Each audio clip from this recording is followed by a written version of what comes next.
Have you ever noticed that when you turn on your furnace for the first time for the season, you get a little bit of a funny smell coming out of the vents? Well, let me explain why that happens.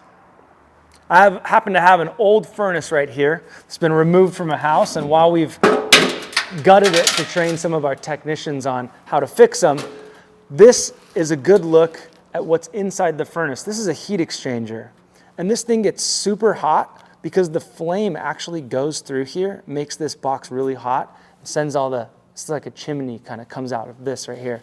Well, these things get dusty, and throughout the season, dust collects inside your return duct and all sorts of other areas in the duct system and even in the furnace. When that dust sits on this heat exchanger all summer long, not being utilized, that dust burns off the first time you use your furnace. So when you turn on your furnace for the first time, gravity furnaces, old furnaces in the basements of homes are extremely susceptible to this.